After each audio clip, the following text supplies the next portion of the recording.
নমস্কার বন্ধুরা, গোপাল ভাঁড়ের গল্প চ্যানেলে আপনাদের স্বাগত।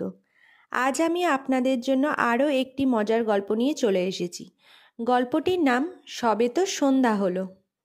তাহলে চলুন শুরু করি আজকের গল্প। গোপাল ছোটবেলায় যাত্রাগান শুনতে ভালোবাসত। প্রবীণ বয়সেও সকালে তার এ নেশায় এতটুকু ভাটা পড়েনি। একবার অদূরবর্তী এক গায়ে সারা রাত্রি যাত্রাগান শুনে ভোর রাত্রে গোপাল বাড়ি ফিরে এলো। ব্যাস, সেই যে বিছানায় আশ্রয় করল, সারা দিন নাক ডাকিয়ে ঘুম।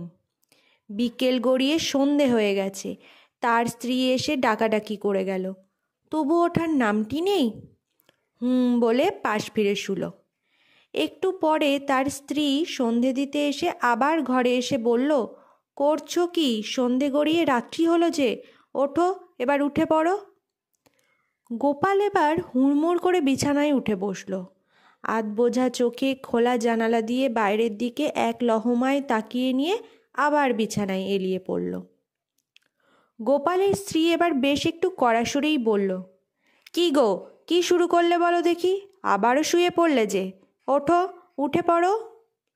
তখন গোপাল বলল, কেন মিছে প্যানর প্যানর শুরু করলে? বিরক্ত করো না তো, সবে তো সন্ধে হলো। তাহলে বন্ধুরা, এই ছিল আজকের আমাদের গল্প সবে তো সন্ধে হলো। গল্পটি যদি ভালো লেগে থাকে অবশ্যই লাইক, শেয়ার, কমেন্ট করো। আর চ্যানেলে যদি নতুন হয়ে থাকো চ্যানেলটিকে সাবস্ক্রাইব করে আমার পাশে থেকো। ধন্যবাদ।